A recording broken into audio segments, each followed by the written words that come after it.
Hey everybody, this is super awkward for you, but this is the best way to do this. Clearly, I am sick today.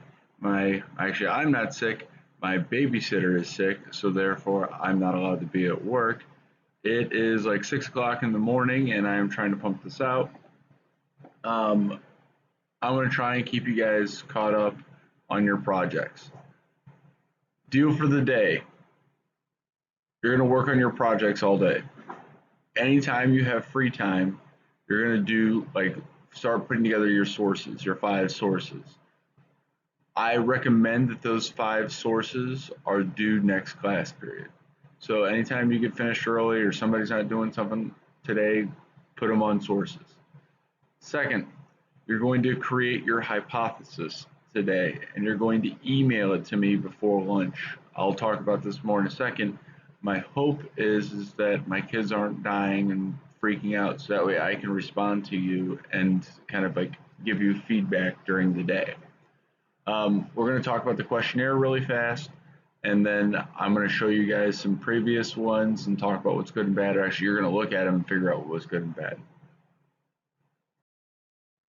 So by the end of today, you should have your hypothesis in to me, and you should start working on your questionnaire. So your hypothesis, what you're going to do is this: you're going to make an email, and you are going to, in it, list everybody that's in your group's name. What is your problem? So not like sports cause high school students to be stressed out. Like that's not a problem. Stress is a problem, if that makes sense. So stress is what we're going for. Then what is your question? What causes them to be stressed out? Your hypothesis.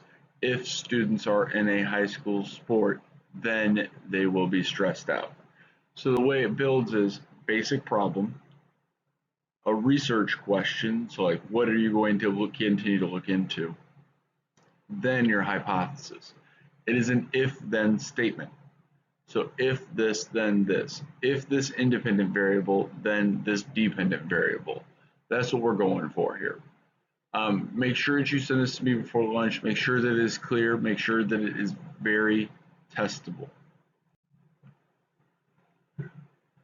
So remember when you're building your questionnaires, so after you guys send that to me, you're going to come back to the back and you're going to grab something that looks like that. And all it is just a bunch of lines for you to start writing out your questionnaire. It says the question, so you can write down the question. What type of question is it? And here they are right here. Is it like going to be an open-end question, multiple choice, a Likert scale, like where it's like strongly agree, strongly disagree, number, like, rate on a scale from 1 to 10, whatever you want, and then why you are asking it. The why you are asking it is most important. If you say to answer a hypothesis, that's probably not accurate. Instead, what you should look at it and say is like, this lets us know this. If the questions do not directly answer your hypothesis, if you not necessitate them to answer your hypothesis, you're probably wasting your time. You do not need to fill out this whole packet, but you do need to start filling out as many questions as you think you need. When you're making these questions, understand that you are going to be handing these out to people that have no idea what your topic is or what's going on. So make your questions really easy and basic to read. Don't use like jargon and different things like that. Keep it as simple as humanly possible. You have to think like the people that are taking this. And so that means you're going to have to think like freshmen on the end of the day, when they're hot, and so they're not thinking. So what you're going to do after you've turned in your hypothesis sheet is you're going to go to Classroom, and on there I have a PDF of I think 6 different questionnaires from previous years. Take a look at them and see what was good and what was bad. And it kind of gives you an idea of like what works and what doesn't work. The one thing I will tell you is a lot of people like to put like what they're doing in the title. What you're doing there is you're creating bias. Your questions cannot lead people into what's going on. So, for example, if I start a class period by saying, today we're going to talk about why Donald Trump's an idiot, that already has established everything. You've already made a snap judgment as to what you're going to do and why. It is, it's, it ruins the entire lesson.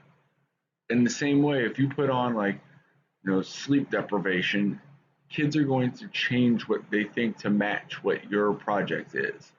So be careful when you're going through and you are looking at all of these different surveys and making all of your different questions.